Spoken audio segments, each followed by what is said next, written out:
Future State, a look into the possible future. Looking ahead, we try and see what the future holds for Brian Hines, our humble hero.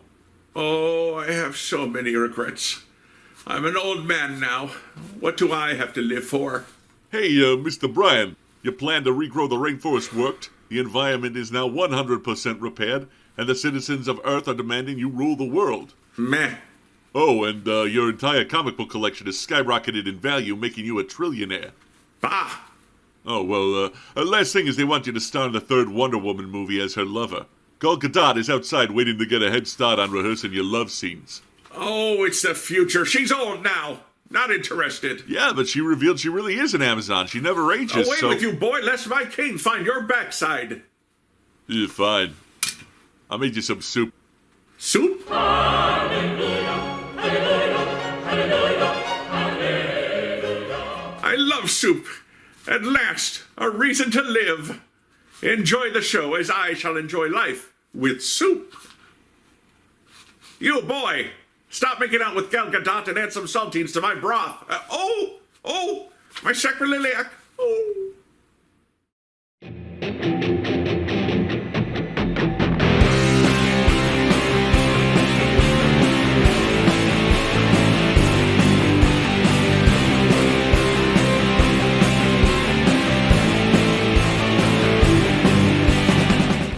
Welcome back to Comic Book Issues. I'm your host, Brian Hines. And if you follow my other show, What the H Are You Reading, you know that the beginning of 2021 was marked by DC launching the Future State event. Spinning off from the ending of DC's Dark Metal, Future State showed us a possible new future for the current DC universe in a bunch of 2-issue miniseries. One of the stars of these series was the new Wonder Woman. Don't worry, the original one is still around. But this new Amazonian warrior had something of a strange creation process, bridging comic books and television. Yara Flor is actually the first Wonder Woman created by a woman. Writer-artist Joelle Jones was told by DC to create a Wonder Woman for a possible comic set in the near future. This turned out to be the Future State event. So far, the non-canonical origin for Yara is that she's a land dreamer who is the daughter of a Brazilian river god and an Amazonian warrior. Yara was meant to have minimal ties to Diana Prince and already be well established as Wonder Woman when Future State began. Liking what they saw, the CW network tasked Queen of the South executive producer Daylin Rodriguez to put together a pilot for Wonder Girl, making the young superheroine the next big star in the network's superhero stable. Unfortunately, the CW passed and no pilot was produced. But Yara is far from finished, as post-Future State, DC is launching Wonder Girl as a comic written and drawn by Jones. So, no TV show, but an ongoing comic book series that will build this young woman into the superhero we see in the future. But what kind of hero is she? Let's see now not how Yara Flor starts out, but how she ends up as I review Future State, Wonder Woman issues 1 and 2. In the Amazon rainforest, a warrior woman is confronted by a dragon. She quickly and easily beheads it. Oh, that was anticlimactic. Except it's not a dragon, but a multi-headed Hydra. Hail. Oh, in 2014, it's all you could say, but now suddenly I'm the one dangerously out of date. Anyway, overwhelmed, she calls for Jerry, who doesn't immediately arrive. Jerry, it seems, is a peg sis who is currently enjoying a drink of river water. A few more shouts, then a shrill whistle, and Jerry swoops down to save her from being ripped to shreds. The young woman is Yara Flor, the current Wonder Woman. Using her sword to lure in one of the heads, she gets the Hydra to bite itself, and whatever magical poisons it possesses takes effect, instantly killing the beast. Later, Yara saws off a Hydra horn and complains about Jerry's lack of attention. But, faster than you can say Mononoke, a boar emerges from the forest ridden by a fairy named Kaipora. She asks Yara, "What up?" Yara explains the horn is a bribe for Hades, Lord of the Underworld. Hopefully he'll release her warrior sister, or she'll use the horn to impale his godass in hell and take her friend back that way. So the new Wonder Woman is a drop-dead gorgeous Brazilian in knee-high boots willing to kick God's ass to have her friends back? I mean, I'm not saying I have a type, but, yeah, okay. While Kaipora doesn't mind Yara killing a lone Hydra, she can't let her take its horn from the forest. Yara has 0 Fs left to give, but Kaipora is adamant. Regardless of who her father is, Yara Flor cannot take the horn. She quickly wraps the childish imp in her golden bola. Beaten, she offers Yara instant entrance to hell if she'll leave the horn behind. The two bicker like old friends. The last time she did this for Wonder Woman, she later sent a Brazilian dragon after her, and Yara nearly lost all her hair. Well, at the time, Kaipora was just quitting smoking, so she was grumpy. She tears a hole in reality and they slip into a sort of train station airport motif, complete with three-headed dog chained up and sleeping. Okay, before anyone asks, since I wore a fake beard in the opening bit of this review, no, I will not react to the three-headed dog by doing a Hagrid impression. Besides, I've got bigger problems. We had record snowfall here, and since I don't have a beard, I can't go outside. Why, you ask? Because it's a blizzard and I'm not Harry. Heading into Gehenna, Kaipora talks shop with the demon checking them in. Overly impatient and annoyed by the small talk, Yara rips the turnstile arm off. This almost wakes up Cerberus, but it's all good and they head into departures. It's full of the dead all shuffling off to the afterlife of their expectation. Yara thinks it's depressing. Duh, it's full of dead people. Eventually the ferryman arrives. A line of the dead arrives and begins paying for passage. Yara doesn't have any money and gets sent back to the end of the line. Pissed that Kaipora said nothing about this, she goes to look for a coin. But all's made well when Kaipora's hog bites a dead sumo wrestler on the ass, sending his coin flying into Yara's waiting hands. A fight among dead passengers breaks out, unfortunately attracting the attention of Cerberus. The three-headed dog chases Yara, even as Kaipora lets her know that the ferry is leaving. A quick bola toss snaps off the ferryman's right forearm, and since Cerberus is at its heart just a big dog, it wants nothing more than to play fetch and possibly bury a bone. This is where Fairy and her pig part ways with Wonder Woman. Kaipora's last advice being to let go of her rage and inner turmoil. Only peace and a clear head will get her through the land of the dead. Dead. Who'd have thought that playing 13 hours of Nintendo Switch in a row would kill you? But a clear head is my only way out of Hades. Absolute focus on the task at hand is essential. Can't get distracted by anything. Like if the inclusion of Kate Bishop, Tommy and Billy Maximoff, and a grown-up Cassie Lang into the MCU is proof that they're going to do a Young Avengers movie. Or if the secret project Moff Gideon was using Grogu for was to create Force-sensitive clones, then that leads to the creation of Supreme Leader Snoke in the Star Wars sequels.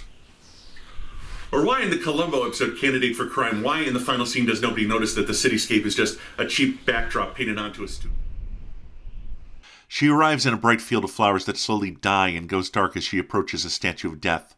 Before she can say much, a crack in the earth appears, swallowing her up. She lands, hard, in front of a trio of demonic judges, but behold, Yara's powerful magic. The judges aren't impressed, and then Hades arrives.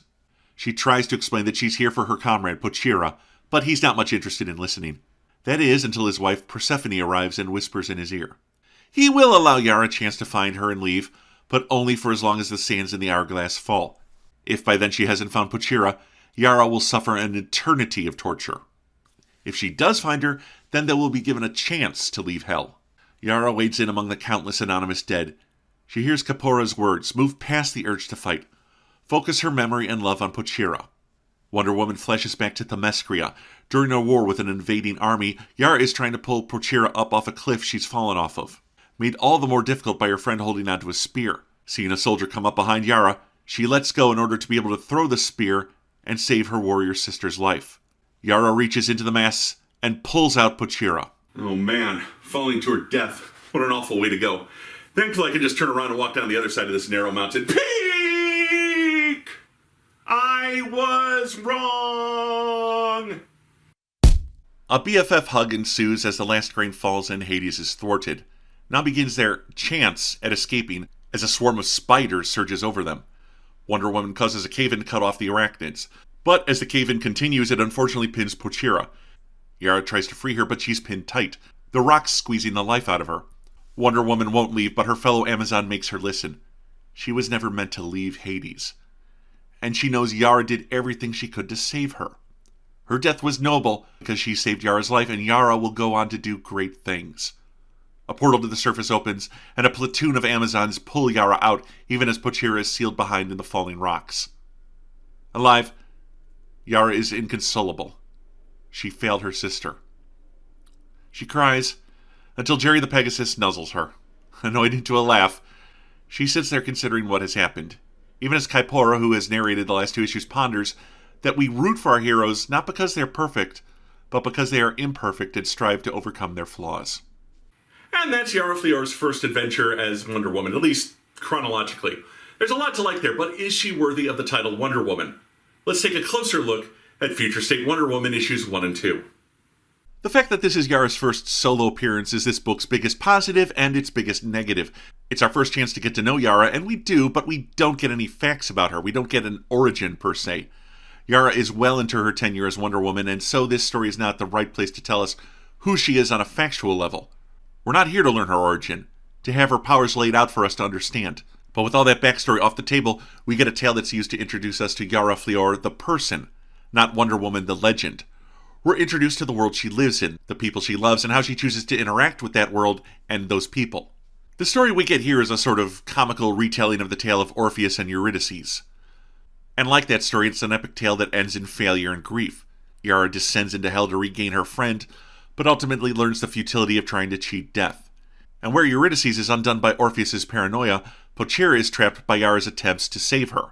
Thus, her attempt to rescue both succeeds and fails. As for the supporting cast, it was pretty bare bones and superficial with the exception of Kaipora, who's a delightfully fun character, that bad friend you just can't get mad at, who in turn genuinely loves you even if she doesn't take good care of you. I was sorry that Kaipora leaves halfway through the second issue, but I doubt her humor would have served the more tragic tone of the end of the story. As I said, I like Joelle Jones' bare bones but emotional story, but for me the true star of this book is her art.